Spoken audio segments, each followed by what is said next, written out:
just under 24 hours before he defends his status as the top star in all of professional wrestling against Drew McIntyre at Clash at the Castle, Roman Reigns celebrated 2 years atop the WWE mountain as Universal Champion. What did the Tribal Chief have to say about his monumental feat? And would Drew McIntyre find a way to make his presence felt following a beatdown at the hands of the Bloodline a week ago? Find out now as we recap the go-home edition of Friday Night SmackDown on Fox for Clash at the Castle. Hello friends and welcome to another edition of the Cerebral Smack Talk. Don't adjust your audio. Yes, it is indeed me, Anthony Florio, sitting in tonight for good old MF Michael Fletcher. MF will not be with us this evening. Not sure if it's because of work commitments beyond his control or if he's not feeling well, but MF will not be with us tonight. We're hopeful of having him back with us tomorrow night for our special edition of Talking Wrestling TXN. But in the meantime, I am joined, of course, by my other partner in crime, of course, the Phenom, Michael Bullock. Of course, coming off another one of our legendary SmackDown chats, as always. And with that, let's dive right on in. We got a big show tonight, another big show, and what has been a week of big shows on our family of networks. And tonight, we're going to review Friday Night SmackDown. We're also going to review AEW Rampage. And then we will preview the WWE Clash at the Castle pay-per-view that goes down tomorrow afternoon. But first things first, let's get into our first business of the night. Friday Night SmackDown, which was a taped show. This was not a live show. This was a taped show. Last week from the Little Caesars Arena in Detroit, Michigan, the home of the Detroit Red Wings of the NHL and the NBA's Detroit Pistons, of course. And last week's show was live. They taped this week's show immediately after the live show last week because of the fact that, you know, they had to be in Cardiff and because of the big time difference down there. So they're all in Cardiff now. So this show was taped a week ago. And we started it off with the Viking Rules match. As it was the Viking Raiders, Eric and Ivar, squaring off against the New Day, Kofi Kingston and Xavier Woods. And the winners of it was noticed. It's a no disqualification match. Falls count anywhere inside of Little Caesars Arena. The winners of the match, in 22 minutes and 15 seconds, the Viking Raiders win the match. There's no doubt about it. This was the fight of the night. No question about it. The match was incredibly physical and featured some great spots that allowed New Day to express their creativity and Eric and Ivar to be the dominant, badass big men that they are. Taking up nearly a quarter of the 2-hour show, it was an appropriate blow-off to the feud and should serve to propel the Viking Raiders forward. Where this leaves New Day and what it means for them moving forward is anyone's guess. Kofi Kingston and Xavier Woods have spent most of the year on a creative treadmill, regularly appearing on television, but working the same handful of wrestlers and losing more times than not. If any all-time great act could desperately use some freshening up, it is the New Day. Michael Cole appeared to be having the time of his life calling the match early, even feigning dizziness as cameras played up the long boat fixture attached to the ring.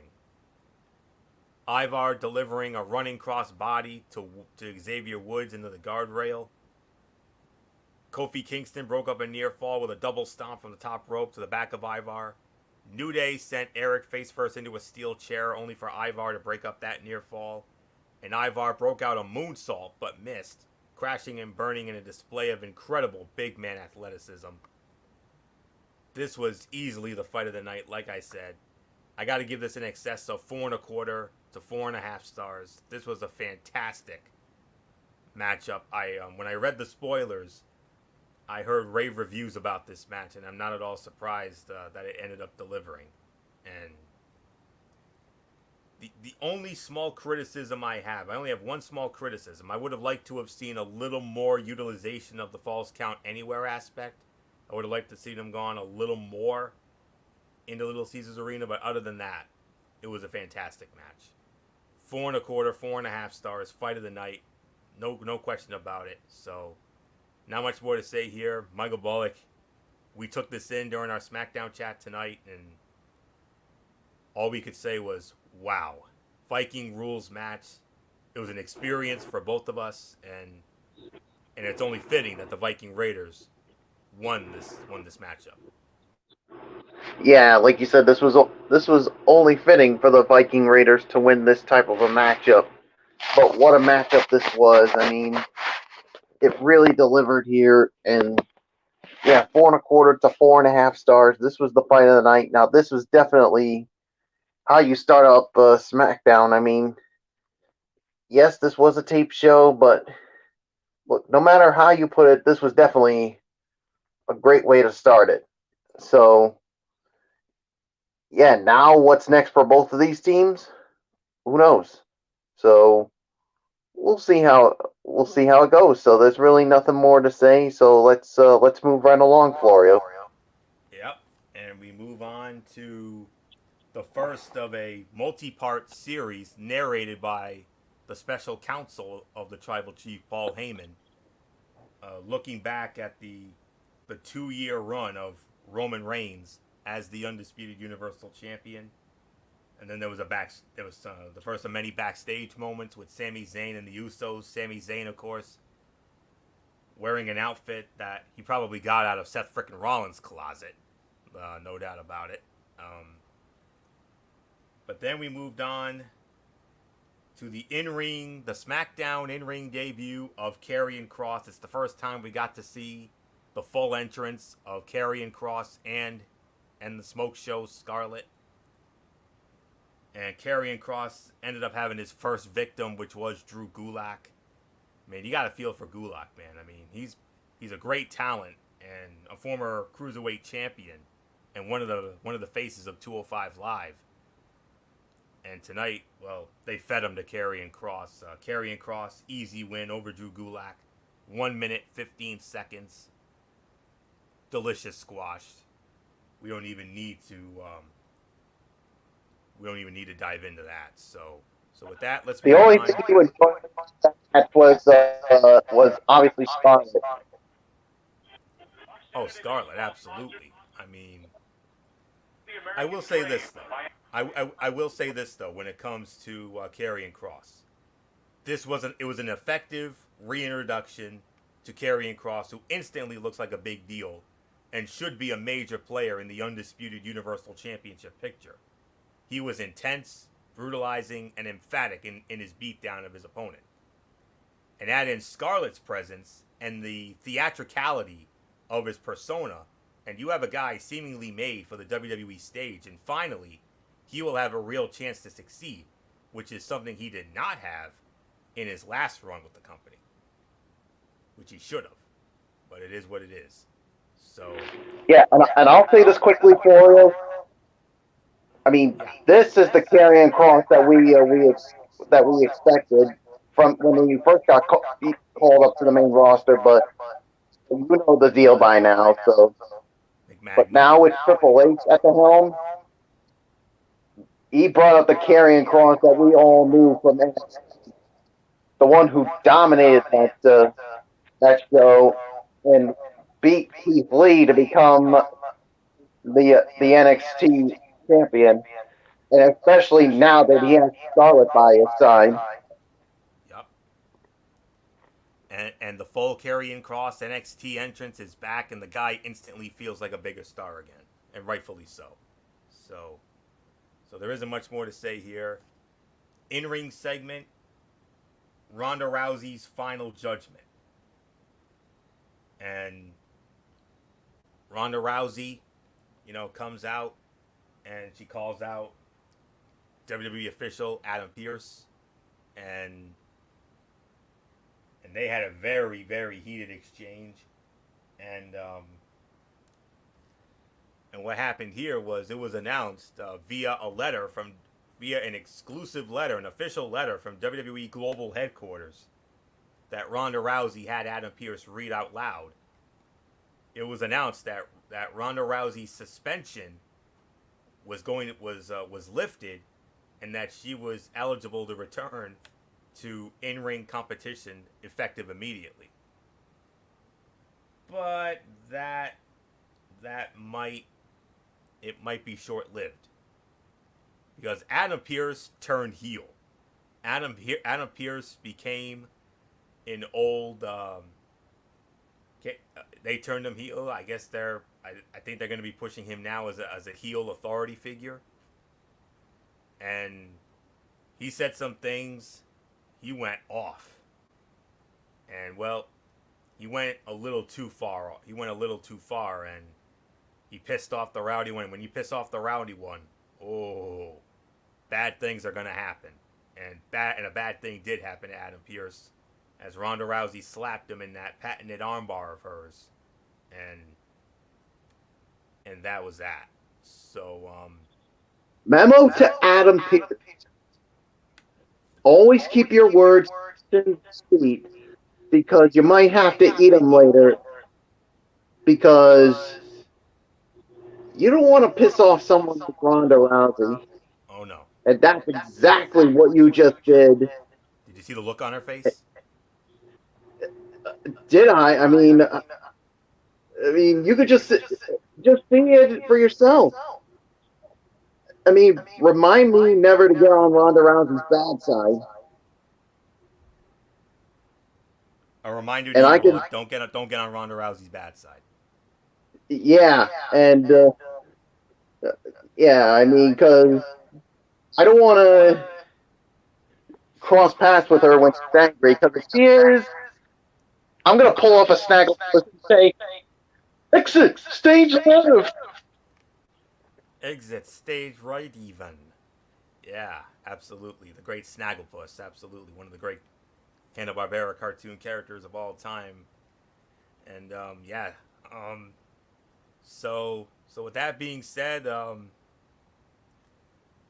like, I mean, what about the segment though? I mean, I gotta say, I gotta call this the segment of the night if I'm being honest with you. I mean, with the way Ronda was, and especially with Adam Pearce apparently turning heel and becoming a heel authority figure, I say short-lived because, I mean, when it comes to Ronda's suspension, that is, Ronda could end up getting in more trouble because of the fact that she put her hands on Adam Pearce, an official. She could end up getting in more trouble. This could be Austin McMahon 2.0 here. It does have that feeling of Austin McMahon from the Attitude Era, and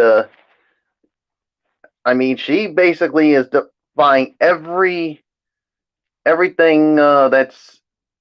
I mean, it's basically her like, I don't give a damn what you say. I'm gonna do what I want, and if it pisses people off, then you know what, so be it. And Adam Pearce tried to be that authority figure. Well, let's just say he overdid it and paid for it, but still, I mean, Ronda Rousey's return from the suspension is going to be short-lived. I mean, because I would not be surprised that she gets suspended again, or we might hear something that McMahon used to make famous for. You know where I'm going with this. Shut up. No. Oh, you're fired. That's more like it. Yeah, so I'm interested to see what they do with this. So it's yours for you. Yeah, like I said, this was the segment of the night. I mean, Ronda Rousey is one of the most over baby faces on the roster suddenly, thanks to WWE's willingness to let her be an ass kicker rather than stubbornly shoving her into the role of sports entertainer. She is thriving, and while her promos are still far from great, they are a hell of a lot more natural than they were during her first few months back. If she continues this storyline as the anti-authority, independent, badass woman, she will be among the most popular in the industry sooner rather than later. She could easily be the female equivalent of WWE Hall of Famer Stone Cold Steve Austin. and Adam Pearce would be the role of Mr. McMahon. So Pearce said of Rousey, "You are the single biggest biatch I've ever met." And Michael Cole wisely pointed out that Ronda Rousey, fresh off a suspension, just put her hands on a WWE official. It insinuated that she will face repercussions for her actions, and we'll probably find out more about that on next week's Friday Night SmackDown, which goes back to being live from Seattle. So we're gonna have to wait and see on that. So but a very good segment to say the least. All right, tag team action up next. Hit Row, Top Dollar and Ashante the Adonis with B-Fab in their corner, squaring off against the in-ring debut of Maximum Male Models Massey and Mansois, Max Dupree and Maxine Dupree. Of course, that's LA Knight formerly, and Maxine Dupree, of course, the beautiful Sophia Cromwell. Hit Row wins the match, 3 minutes and 5 seconds. Yeah, this was not good. It felt like a McMagma style match, if I'm being honest, and I also feel that Maximum Male Models was one of the last remnants of McMagma, if I'm being honest. I think that was a McMagma thing more than anything else, and they need repackaging immediately. I'm not crazy about Massey or Mansois. I'd rather them be Mace and Mansoor as they originally were, especially Mansoor, and have LA Knight and have Sophia Cromwell. That would be great. But it's clearly heading toward an 8-man tag team match based on the involvement post-match of Los Lotharios with the Maximum Male Models and the Street Profits with Hit Row.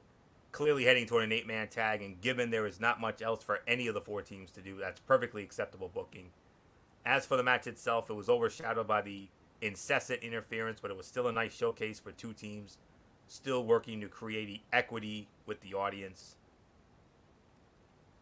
And I would probably give it about 1 star, teetering on 1.5 for the effort. One of the worst fights of the night. And then Happy Corbin comes out and issues an open challenge, and it was answered by Shinsuke Nakamura. Shinsuke Nakamura wins the match 2 minutes and 20 seconds with the Kinshasa. And I'll say it like this: another meh match, but there was only one highlight though, and I know Bullock's gonna agree with me on this because we definitely had some fun with this during our SmackDown chat. Pat McAfee's antics. Pat McAfee dancing. Yes, sir. You got it. Pat McAfee's antics when Shinsuke Nakamura enters the arena will never get old.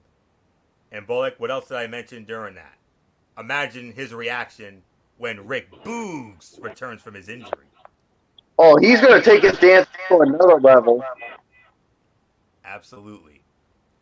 And then after the match in the backstage segment, WWE Hall of Famer John Bradshaw Layfield asked Corbin what happened to him and invited him to join him in his limousine, the Longhorn limousine that we all know and love.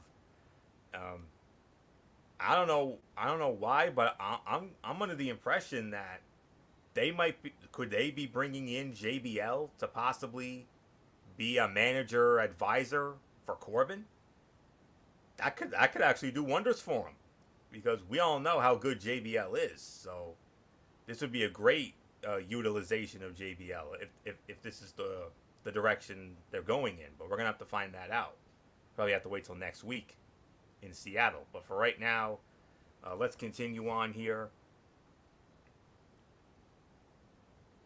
It was Ludwig Kaiser, of course, with the Intercontinental Heavyweight Champion, the Ring General Gunther, in his corner, squaring off against Butch, dressed up in his Pete Dunne attire. Of course, he had his Brawling Brutes brothers, Sheamus and Rich Holland, in his corner. The winner of the match, 9 minutes and 10 seconds, it was Butch, with the joint manipulation and the bitter end for the win. This was the second best fight of the night. I'm giving this 3 stars, maybe 3.25. This was an uber competitive match with considerable physicality and great psychology from Butch, who repeatedly found ways to manipulate the joints of Kaiser, leading to a hard-fought win.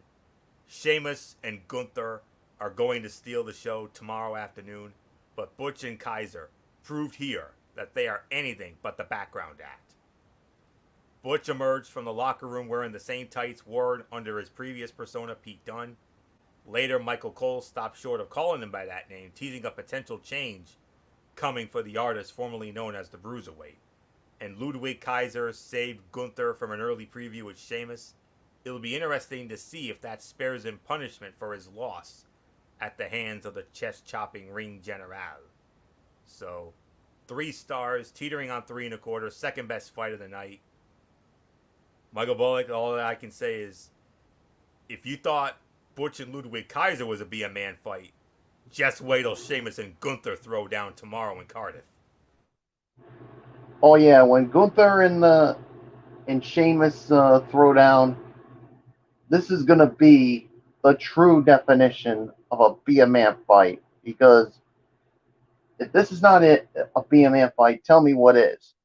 But man, I mean, but Ludwig Kaiser and Butch, I mean, they did tonight. I mean, that was no slouch either when it comes to this match. I mean, 3.25 is my rating for this. I mean, this was a fun match with these two, and yeah, the joint manipulation was a little cringeworthy, but it certainly helped Butch. But yeah, I mean, judging by his attire, I wouldn't be surprised if they bring back his original persona, the Bruiserweight Pete Dunne. So, and if we get that, oh boy, SmackDown, you do not want to deal with the Bruiserweight, especially with that joint manipulation. So, yeah, there's really nothing more for me to say except, I think it's time for the to celebrate Roman's 2-year reign. About that. A funny thing happened on the way to that. Yes, we had Sami Zayn in that Seth Rollins-like outfit, along with the undisputed tag team champions, the Usos. You know, they cut the promo. They were being the hype men, setting up, touting Roman. And then Roman Reigns arrives in the arena in an SUV. And then he got taken down. And who took him down? It was Drew McIntyre. Drew McIntyre claymored him, knocked him out, and then he came out and absolutely went off on the Usos and Sami Zayn. Cut a fiery promo at the end. Wow. There isn't much more to say. Michael Bullock, the segment of the night, and we talked about it as we wrapped up our SmackDown chat tonight. We said it, and you said it. What did you say? What did you say about Drew McIntyre? With how fiery he was after this. If we get this McIntyre, look out. That he's going to be the new champion. Oh yeah. And I don't know about you, Florio, and I brought this up with you. I think he's going back to that Scottish psychopath that he was. Because you saw that look in his eyes after he claymored Roman Reigns. He had that look like he's of a Scottish psychopath. And if we get that, he's walking out the undisputed Universal Champion. You can book that. Absolutely. And we will elaborate a great deal more on that when we get to our Clash at the Castle preview in a little bit. But this was the second best segment of the night here. This was a great segment that showed off the ass-kicking side of Drew McIntyre, who was brutalized and disgraced by the Bloodline to close last week's live show by attacking Roman Reigns and laying out his associates. McIntyre proved that he can withstand and absolutely lead Cardiff, Wales as the new WWE Undisputed Universal Champion. The question is whether he will pay off his journey back to the world title and become the man to knock Reigns off the mountaintop. Many have tried, none have succeeded, but few were hotter than McIntyre entering tomorrow's main event.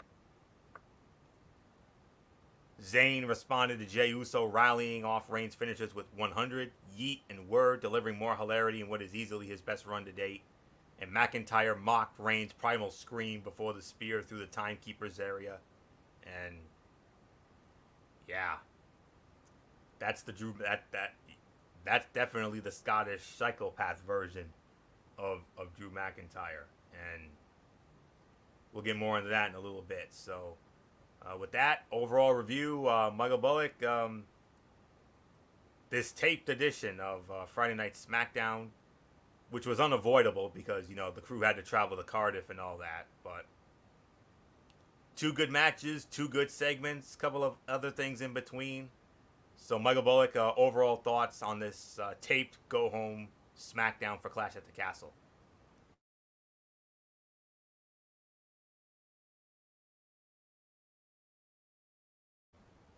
Bullock, are you there? Oh, I forgot to unmute my mic. Yeah. So, overall review.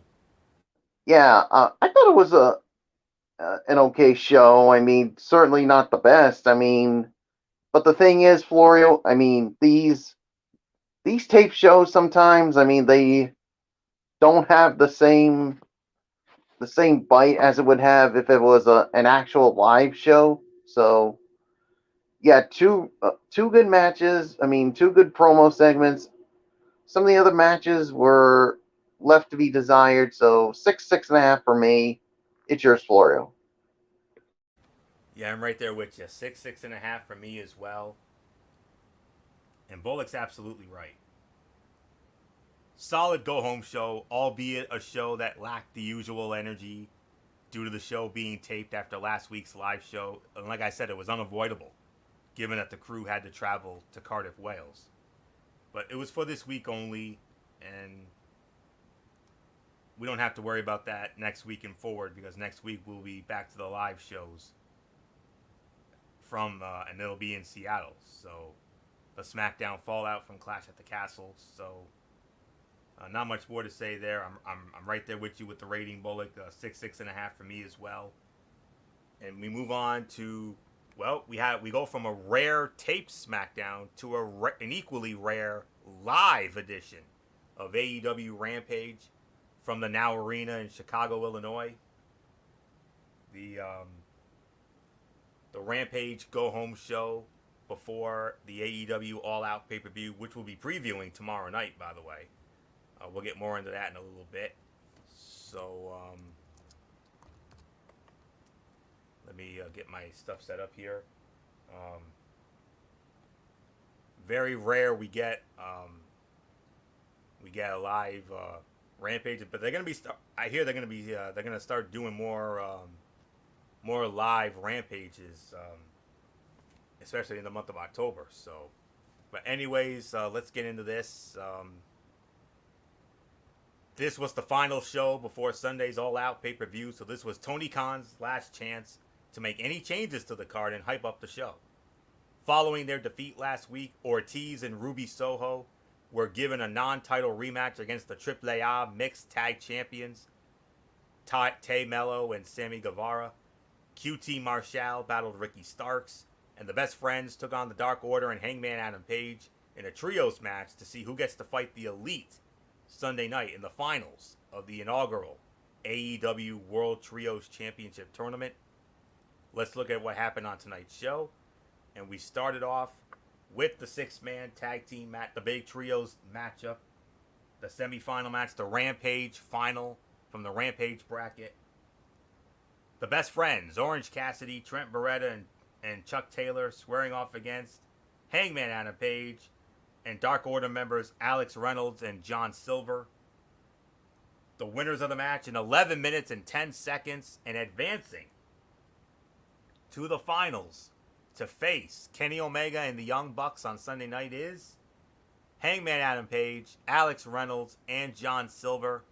John Silver with a roll-up on Chuck Taylor for the 1-2-3.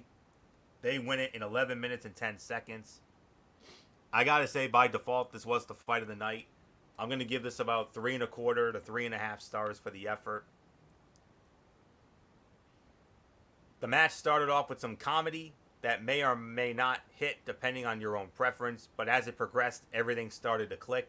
Solid outing from all 6 men. Hangman's reaction to everything with Danhausen was hilarious, but Danhausen's presence felt unnecessary. He got a nice little pop, but the match did not benefit from his inclusion. A lot of comedy stuff, like I said. Hangman holding John Silver like a baby was also an odd thing to include, but it was also kind of funny if you like that kind of comedy. And Hangman's top rope moonsault always looks good. He might not hit 450s and shooting star presses, but the moves he does do from the top rope are usually performed with great precision. 3.25, 3.5 stars, and I'm not surprised with the outcome because now it sets up an intriguing story going into the Trios Championship final on Sunday night. Hangman Adam Page with his new friends, the Dark Order, which is Alex Reynolds and John Silver, going up against his old friends, the Elite. Of course, we know about his partnership with Kenny Omega, former AEW World Tag Team Champions, and they had a very good run with those belts. And of course, the Young Bucks, Matt and Nick Jackson. So that's going to create that's going to create some big time intrigue going into that Trios tournament final on Sunday night. We'll address that tomorrow. But for right now, 3.25, teetering on 3.5.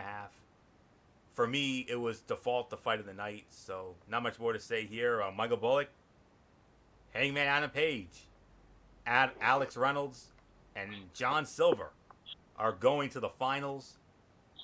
And the Dark Order have an opportunity for their biggest win in a very long time, probably in 2 years, probably since the late great and their founder, Mr. Brody Lee, when he dominated Cody Rhodes for the TNT Championship 2 years ago. But nonetheless, Hangman, Silver, and Reynolds, and they got a tall order. They got to face the odds-on favorites in this tournament, Kenny Omega and the Young Bucks. Could they possibly pull a Raquel Rodriguez and an Aaliyah like we saw on Monday night? Well, I mean, we'll have to wait and see, but yeah, by default, this was the fight of the night, 3.25 to 3.5 stars. I mean, yeah, I mean, it was a good match here, and yeah, I mean, it sets up a lot of intriguing storylines. I mean, especially when you got Adam Hangman Page and on one side and Kenny Omega on the other side. I mean, you know the history of these two, and remember, it was Adam Hangman Page who ended the reign of Kenny Omega as the AEW World Champion. So it's going to be interesting to see what happens with this. So yeah, so there's really nothing more to say. So let's move on. All right. Next up, we had Ray Phoenix squaring off against Blake Christian. Ray Phoenix wins the match, 2 minutes and 21 seconds. This was obviously the squash of the night. Fun little sprint, but it was too short to be anything special. At least Christian looked good on national TV, even in defeat. And Phoenix may make the occasional misstep, but it's easily forgivable when everything else he does looks so smooth. The super kick Phoenix hit looked awesome. Christian snapped his head to the side to sell at the perfect moment. Delicious squash. That's all there is to say there. Then we had a mixed tag team match. The AAA mixed tag team champions, Sammy Guevara and Ty Mello, squaring off against Ortiz and Ruby Soho. And Ruby Soho and Ortiz win the match. 7 minutes and 40 seconds. And Michael Bullock, there's nothing left for me to say except, well, we don't even have to call championship committee moment. Tony Khan already beat us to the punch because of the fact that as part of the all out 0 hour pre-show on Sunday night, Ruby Soho and Ortiz have just earned themselves a shot at Sammy Guevara and Ty Mello. They will challenge for those AAA mixed tag team championships on Sunday night. Yeah, I mean, what was the time, Florio? 7 minutes and 40 seconds. 2.5 stars for me. I mean, this was a fine match, but it was just a little too short. I mean, but yeah, I mean, like you said, it's a championship committee moment here, and like you said, Tony Khan beat us to it. Now Ortiz and Soho they get Ty Mello and Sammy Guevara again, but only this time it's for the AAA mixed tag team title. So, but yeah, so there's really nothing more for me to say. So it's yours, Florio. Yeah, I'm right there with you. 2.5 stars. Half of this match took place during the break, and it felt like they were rushing from one move to the next. And Excalibur immediately announced that a third encounter, a rubber match, if you will, because,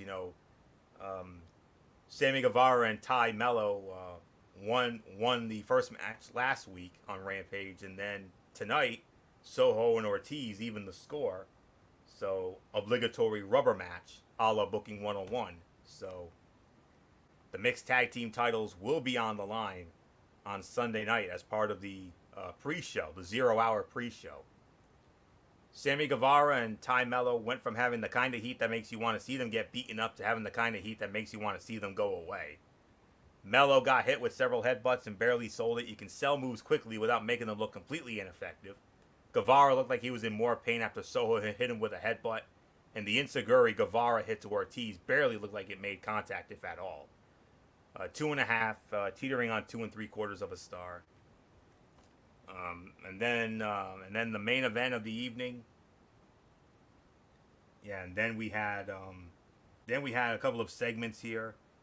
A segment, there was a backstage segment, Swerve in Our Glory and the Acclaimed, ahead of their World Tag Team title match on Sunday night, and then FTR comes out. FTR and Wardlow come out. They cut a promo, interrupted not only by Jay Lethal, Sanjay Dutt, and Satnam Singh, but they were also interrupted by Impact Wrestling Zone, Motor City Machine Guns, Chris Sabin, and Alex Shelley. And they got some good heel heat tonight because of the fact that they are from Detroit, Michigan, and we all know how Detroit and Chicago are. They're the Hatfields and the McCoys. Let's be realistic. And it was during that I believe it was Sanjay Dutt who actually went there and brought up Dax Harwood's child, his daughter, and that did it. That set him off. And oofa. And then the main event of the evening, absolute Ricky Starks squaring off against QT Marshall. Ricky Starks wins the match, 7 minutes and 3 seconds. Another 2.5 star match. The way they got everything going definitely helped get the crowd in the right mindset, especially since Marshall was originally just a hired gun in this storyline. Now he feels like an integral part of the tale being told by Ricky Starks and Powerhouse Hobbs. Match had a steady pace that allowed them to sell big moves. And Starks was able to get the win after a solid 7 or so minutes of wrestling. Starks was able to get the pin. Hobbs then marched down to the ring and began to fight with his former Team Taz brother, while several officials tried unsuccessfully to break them up. This was a great example of QT Marshall's ability to make others look good. But Ricky Starks doesn't need much help in that department. This might not have seemed like a main event on paper, but they ended up delivering for the most part. The crowd is already behind Ricky Starks as a babyface. He got some good reactions. Starks hit a textbook tornado DDT that Marshall helped pull off beautifully. And the way Starks hit Aaron Solo on the apron with a spear looked nasty. Solo probably got the wind knocked out of him a little bit. And Marshall's diamond cutter out of nowhere looked good. Another 2.5, 2 3/4 star match. So, Michael Bullock, quick thought, and then we'll get into the overall review.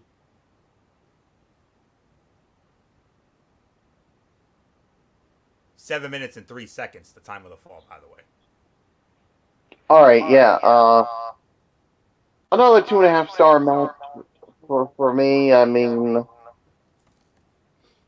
yeah, it gives Ricky Stark the advantage to his match against Powerhouse Hobbs, and yeah, we saw a little bit of the showdown after the match when they did brawl. So yeah, 2.5 stars. So as far as my overall thoughts on this show, um, I'll give it the same rating as it was with 6.5. I mean, I thought it was, like I said, an all right show, but nothing really that special to write home about. So it's your story. Yeah, I'm interested to find out when this resurgence and rampage episodes is going to kick in, and I had somewhat of high hopes for tonight. I mean, considering it's all out weekend, it's a live show, but the hour didn't quite pull through for us. I mean, the opening match was fun and entertaining, but I suspect it'll also be polarizing to some. The rest of the segments moved too quick to hold any relevance, and while I understand it sounds like a broken record coming from from guys like us who review this on a weekly basis, it's worth noting that Tony Khan continues to laud how plugged in he is to what people actually want. Do the majority of viewers want to see the finish of a match, then a cut to a 20-second backstage segment, then a cut to a 15-second video, then a cut back to the ring for an entrance? Impossible question to answer, but it is what it is. But I'm right there with you. I mean, it's a 6.5. I'm right there with you. I mean, it kind of had a feel of a tape show, even though it was a live show. But is what it is. So we're not gonna make too much of a stink over this. So with that being said, now this is where the fun begins. Now, as we kick off the start of, we're gonna jump off now. And you've heard me tout about this for several weeks. The most exciting and loaded Labor Day weekend, if you are a fan of sports and professional wrestling. You've got college football. The first Saturday of college football tomorrow. You got the WWE Clash at the Castle pay-per-view. And then on Sunday, you've got NXT Worlds Collide, which we already previewed. Go to MF's channel, Racefair 95, for that preview from Wednesday Night Madness. And then we cap it all off at 8 o'clock Sunday night with the AEW All Out pay-per-view. So, let's start it off. It is our preview of WWE Clash at the Castle tomorrow afternoon. Special start time, 1 p.m. Eastern. Live from the Principality Stadium in Cardiff, Wales. Streaming exclusively on Peacock. And of course the WWE Network for the international markets. And of course traditional pay-per-view as well. 6 matches on the card. And we are going to go and we're going to go from the bottom to the top.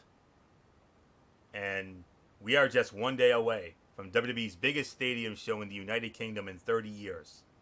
That being SummerSlam 1992. It's a moment which has been long overdue, and it's safe to say that excitement is at a fever pitch. The capacity for the event is reportedly 67,580, and word is that most of those tickets have been sold. The fans in attendance will witness a heck of a card where the outcomes are far from predictable.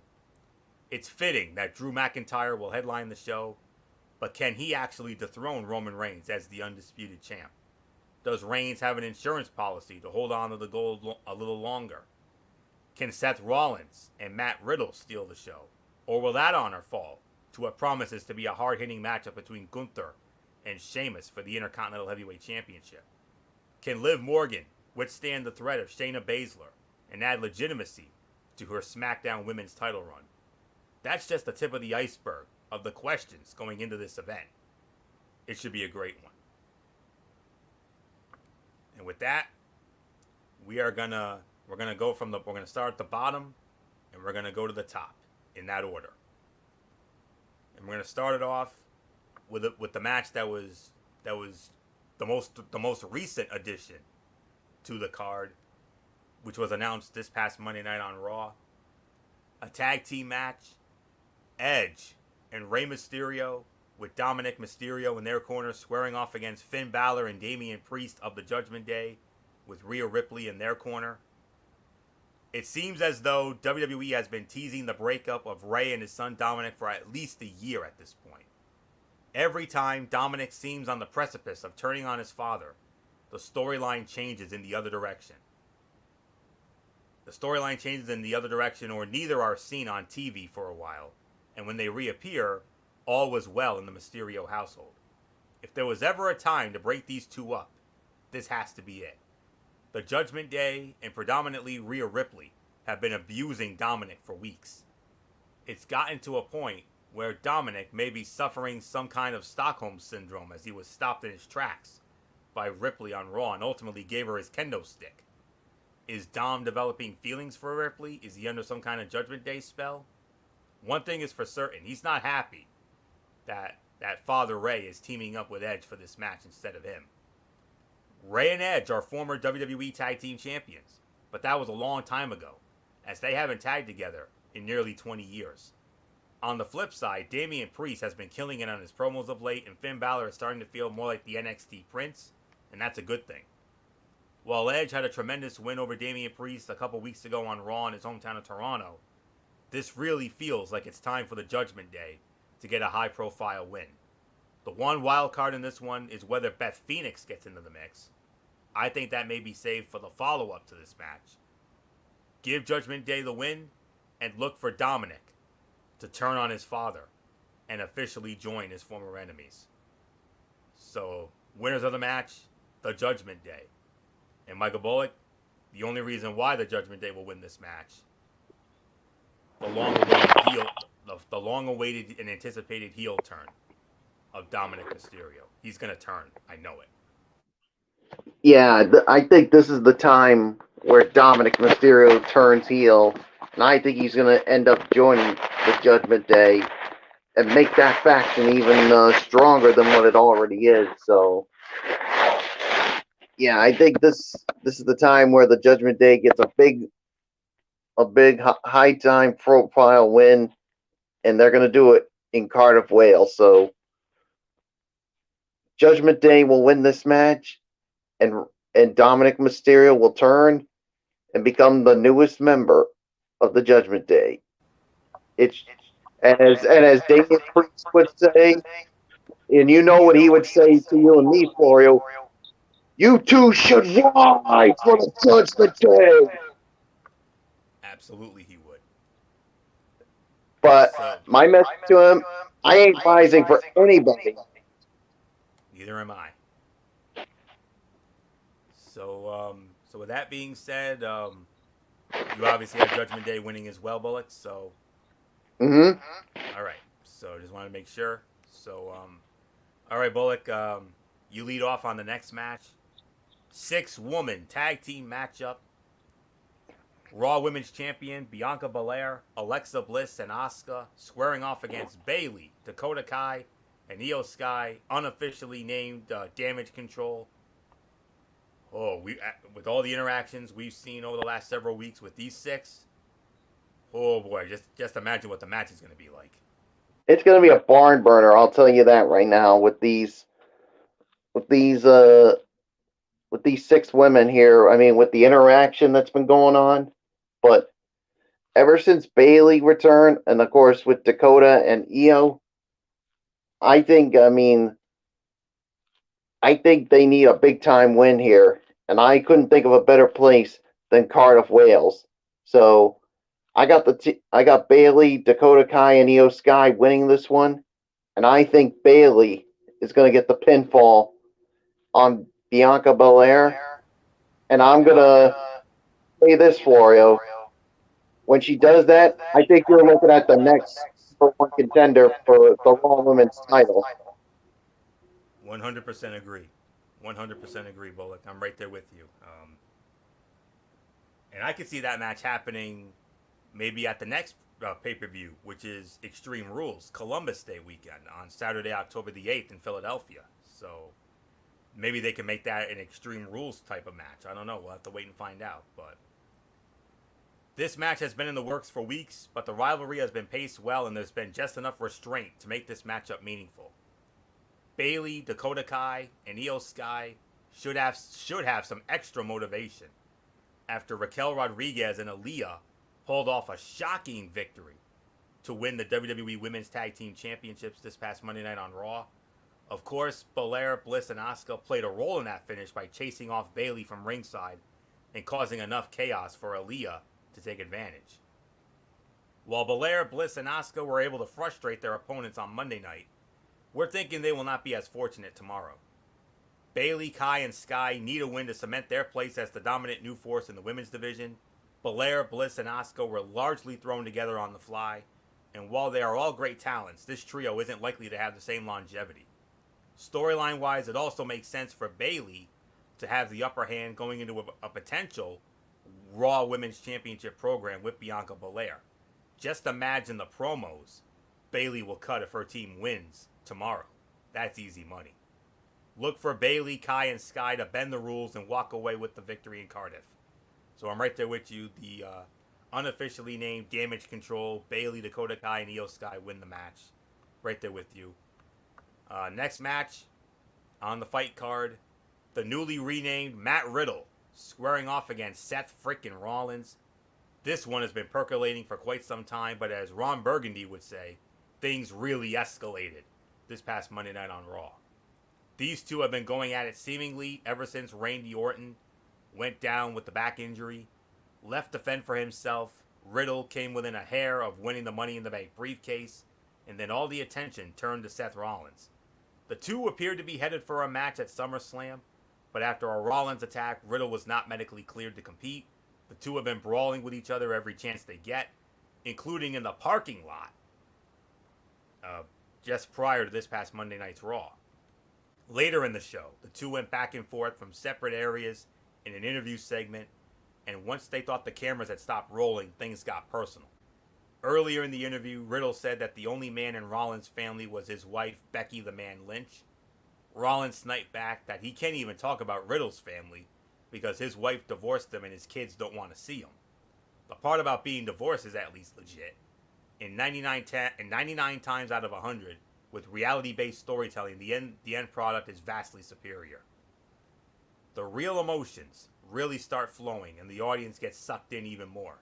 Both of these guys are stellar in the ring. There's a great story with layers leading into the match. But it's Riddle who really needs to win here the most. If it were the old regime, I may not be going this way. But with Triple H heading up creative, the official prediction is for Riddle to come out victorious, continuing to show his more serious side, and proving that he can be a main event level talent. So I am going with Matt Riddle to win this match. Show Steeler potential, without a doubt. So there isn't much more to say. Michael Bullock, ho ho ho. Business really picked up with these two this past Monday night on Raw, especially when Riddle was dropping F-bombs. That's not PG. 3 times he did it. I mean, yeah. I mean, things were already heated with Matt Riddle and Seth Rollins, but it really picked up on Monday night. First with Matt Riddle saying the only man that's part of the marriage is Becky Lynch, and then Seth Rollins, well, he really went up another notch when he basically said, "Oh, let's talk about your family. Oh, that's right, you don't have a family because your wife divorced you and took the kids away because they don't want to see your bitch ass anymore." And Riddle was like, "What did you just say?" And then that's when he dropped all those F-bombs, and we saw a side of Matt Riddle we've never seen. And if he brings this is going to be a really fun match, a show-stealing match. I got Matt Riddle winning this one as well. And like you said, if this was the old regime, I'd be going with Seth Rollins. But because this is Triple H regime, I gotta go with Matt Riddle. So let's move on. All right, Bullock, here we go. The remaining matches are all championship matches. And we started off with the battle for the Intercontinental Heavyweight Championship. The champion, the Ring General, Gunther, with Ludwig Kaiser in his corner squaring off against Sheamus, with his Brawling Brutes brethren, Butch and Ridge Holland in his corner. I only wish MF was here because MF would have hyped the what out of this match. Because this match literally is an MF special. A be a man fight, a smash mouth, physical, in your face, punch you in your mouth style match. But Michael Bullock, all I can say, and we've been saying this a lot since this match became official a couple of weeks ago. If this isn't the definition of a be a man fight, tell us what is, because this is going to be, oh boy. Oh yeah, this is definitely gonna be the true definition of a BM fight. When you got two guys like Gunther and Sheamus in there, oof, it's gonna be hard hitting. It's gonna be a smash mouth type of style, and don't be surprised to see a lot of red on their chest.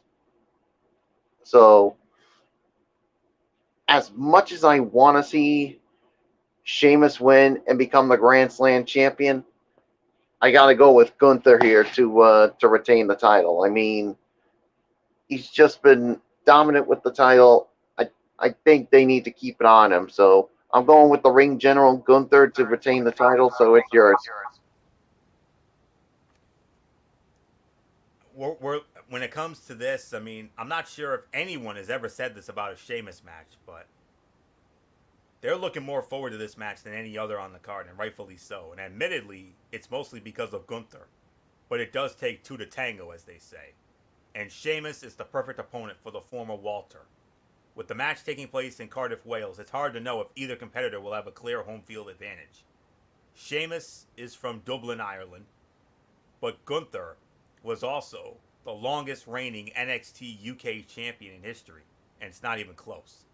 Sheamus is known for his hard-hitting style, specifically his 10B to the Bowery, but Gunther may be the one person who may be harder hitting. Gunther has already threatened to turn Sheamus' chest into bloody bits with a barrage of chops, and who are we to doubt him? There hasn't been a lot of time to build up this matchup, but their face-off last week on SmackDown was enough to get us hooked. The two were practically eye-to-eye, face-to-face, nose-to-nose, as MF would say, and neither flinched, even as chaos ensured all around them, as Kaiser was scrapping with Butch and Ridge Holland. The physicality will be off the charts, but in the end, Gunther will have his hand raised, retaining the Intercontinental Heavyweight Championship, as the victory will solidify his credibility and continue him on his path to becoming an eventual main eventer. Even though, Bullock, I'm right there with you, I would love to see Sheamus, win this. I mean, Sheamus has checked off every championship and accomplishment checkbox there is. WWE Championship? Check. World Heavyweight Championship? Check. United States Heavyweight Championship? Check. Tag Team Championship? Check. King of the Ring? Check. Royal Rumble match? Check. Money in the Bank with a successful cash-in? Check. The only box left to be checked that's still unchecked is the Intercontinental Heavyweight Championship. But this match shows Steeler potential. This is the one match that I feel could overshadow the main event, as well as Riddle and Rollins. So, not much more to say. I'm Richie Bullock, a winner and still Intercontinental Heavyweight Champion, Gunther, even though I would love to see Sheamus get it, and he checks off that one remaining box. The only thing left to do would be to give him the keys to the Hall of Fame. So that's all there is to say on that. Next up, the battle for the SmackDown Women's Championship. The champion, Liv Morgan, defending against the number one contender, Shayna Baszler. It's hard to think of a champion who could use a high-profile victory more than Liv Morgan, who cashed in her Money in the Bank contract against the wounded Ronda Rousey and then won the rematch at SummerSlam after the referee, Dan Angler, missed her tapping out and recognized her 3 count instead. That questionable finish really damaged Morgan's brief title run thus far. So the question here is whether the work will be done to build up her credibility or to switch gears entirely. Given Baszler's great NXT run with Triple H at the helm, there's a real chance they could go that route and set up a matchup against her friend Ronda Rousey. While a Baszler-Rousey match would be a lot of fun, I'm thinking they're not going to cut bait on Morgan this soon. She's still finding her footing as an underdog who has become a champion. It's not an easy transition to make, and surely that will be how tomorrow's match will be framed as well. After all, Baszler employs a similar submission-based style as Ronda Rousey. It will be a good test of how Liv Morgan has adapted, given her recent training session with Matt Riddle. It would seem that she's taking it seriously. Nobody is expecting Morgan to force a tap out on Baszler, but she can be defensive and lean into her strengths with her speed and agility. We're thinking she'll get a clean pinfall win without controversy, potentially setting up a rematch against a deserving Rousey whenever Ron is actually allowed to compete again, and especially after what happened tonight. So, winner and still SmackDown Women's Champion, Liv Morgan. But Michael Bullock, do not at all be surprised if Shayna Baszler somehow, some way walks out of Cardiff the new SmackDown Women's Champion. Yeah, I'm with you, Florio. I gotta go with Liv Morgan to retain. I mean, but I would not be surprised if Shayna Baszler does come out the new champion, especially with some of the things she can do. So, yeah, there's really nothing more to say. So, Florio, let's move on. Main event time, Bullock. Here we go. And lucky you get to start it off. You get to lead off. The main event of Clash at the Castle for the WWE Undisputed Universal Championship. The champion, Roman Reigns, defending the titles against the number one contender, the Scottish Warrior, Drew McIntyre.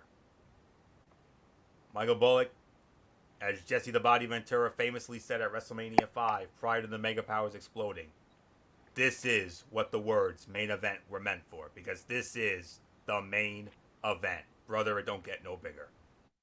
And I'll tell you this, Florio.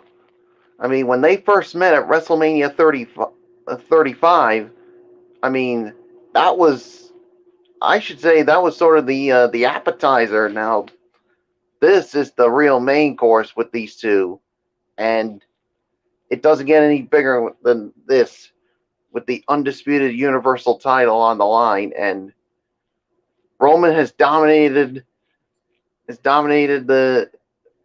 run for 2 years now as the champion, and he has knocked off the likes of John Cena, Brock Lesnar, Seth Rollins. Yeah, there's so many names he defeated. Kevin Owens, Edge. Yeah, Rey Mysterio. It's a who's who. Daniel Bryan. Yeah, and Cesaro. like I said,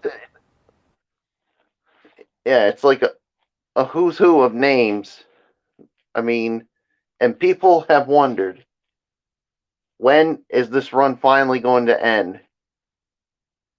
Well, folks, I have got one answer for you when I think this is going to end. It's going to end here. The 2-year run of Roman Reigns as champion is going to end in Cardiff, Wales. So I am calling it winner and new WWE Undisputed Universal Champion, the Scottish Warrior, Drew McIntyre, ends the historic reign of Roman Reigns. It's yours, Florio. Roman Reigns and Drew McIntyre are no strangers to each other. They headlined the 2020 Survivor Series in the Thunderdome against each other in a near 5-star classic, and also had a program in 2019, which led to the match at WrestleMania 35, where and in that instance, Drew McIntyre was the heel and Roman Reigns was the babyface. However, there is a renewed freshness with this matchup as Drew McIntyre tries to end Roman Reigns' historic run with a stop in the United Kingdom. McIntyre has also teased the possibility of bringing back his old theme music for the match, potentially adding an interesting wrinkle to his presentation. Reigns is not a steady presence on WWE television these days, so the Usos have picked up some of the slack on the build to this matchup. McIntyre has also carried a heavy load, displaying some strong mic work and some effective video packages explaining his history and motivation to oust Reigns and be a workhorse champion. We have finally seen some one-on-one confrontations in recent weeks, with Reigns showing some vulnerabilities at times, but also confidence when he has the bloodline in tow. Obviously, one has to account for the possibility of outside interference in this bout. It's unclear if the Usos or Karrion Kross will be in Cardiff, but that still leaves the door open for Sami Zayn to be a factor. There's also been rumors of a call-up for Solo Sikoa from NXT, the brother of the Usos. So this would be a good time to debut him. And of course, Theory is lurking with his Money in the Bank briefcase. It's perfectly reasonable to expect Reigns to keep his historic title reign going. But Bullock and I are more than going out on a limb here and say that Drew McIntyre will walk away as champion tomorrow. Thinking back to SummerSlam 1992, the right call was made to have the British Bulldog, Davey Boy Smith, defeat his brother-in-law, Bret the Hitman Hart, at Wembley Stadium in London to win the Intercontinental Heavyweight Championship. There's a similar motivation here, but it even works going beyond the setting of this pay-per-view, as McIntyre will have a built-in challenger in Karrion Kross. And if Roman Reigns is truly lined up to face his cousin, The Rock, at WrestleMania 39 at SoFi next year, that matchup does not necessarily need the title to be relevant. Because let's be realistic, those two can sell that bout on their respective star powers alone. It makes sense to break Roman away from the championship, so this is the best time to do it. How it happens is unclear, but one obvious possibility is that Sami Zayn tries to interfere and it backfires, perhaps with him accidentally hitting Reigns and allowing McIntyre to capitalize. This chaotic ending protects the head of the table to an extent, but will also help continue the angle between Sami Zayn and the Usos even after Reigns drops the title of Undisputed Champion. The pieces are all in place, the stars are aligned. It's just a matter of whether WWE thinks it's the right time. And Bullock and I are guessing that it is. Winner and new WWE Undisputed Universal Champion, the Scottish Warrior, Drew McIntyre. And with that will put the bow on this edition of the Cerebral Smack Talk. We want to thank you all so very much for listening and tuning in as always. We'll be back with you tomorrow night at 10:30 over on MF's channel, Raceway 95. Hopefully he'll be back with us for a special edition of Talking Wrestling TXN, where we will recap the Clash at the Castle pay-per-view and preview the AEW All Out pay-per-view. And then another exciting and loaded week of action. Monday night, Ridiculously Raw. Right back here on the Tone 25 as we will review. As it's gonna be a special edition of Ridiculously Raw. We're gonna start that show with our review of NXT Worlds Collide, and then we'll review Monday Night Raw. There will not be a Tony Say. We're gonna bypass that for the week. Wednesday, 10 p.m. over on MF's channel, Raceway 95, Wednesday Night Madness. We're gonna jump off that show with our review of AEW All Out. And we'll also review NXT 2.0 and AEW Dynamite as always. Thursday night we got week 2 of TXN Sports World College Football Thursday, headlined by Alabama versus Texas, and another sleeper showdown with Baylor and BYU. And we'll get into all the top 25 games of week 2 on Thursday, and then this show next week. As it will be the Cerebral Smack Talk, as we will review Friday Night SmackDown and AEW Rampage. And then next Saturday night, the season premiere of TXN Sports World NFL Saturday. So, very exciting to say the very least. So that's it. So until tomorrow night, for our special edition of Talking Wrestling TXN, hopefully over on the MF's channel, Raceway 95, Anthony Florio, for Michael Bullock, for the Phenom Michael Bullock, and in spirit, good old MF Michael Fletcher, and of course, always and forever, the First Lady Dee Dee Woodson. You know the routine, everybody. Thumbs up. Talk to you later. Yeah, throw it up Fortune 4 style. Bye for now, my friends. God bless. Be good to each other. Have a blessed Saturday, and until tomorrow night for our special edition of Talking Wrestling TXN. You've been watching the Cerebral Smack Talk right here on the Tone 25 on YouTube and StreamYard.com. And remember, my friends, when anyone tells you beyond anything else, wrestling is indeed actually real. For everybody who's been a part of this one, for now, Anthony Florio. So long. Bye, everybody. Bye.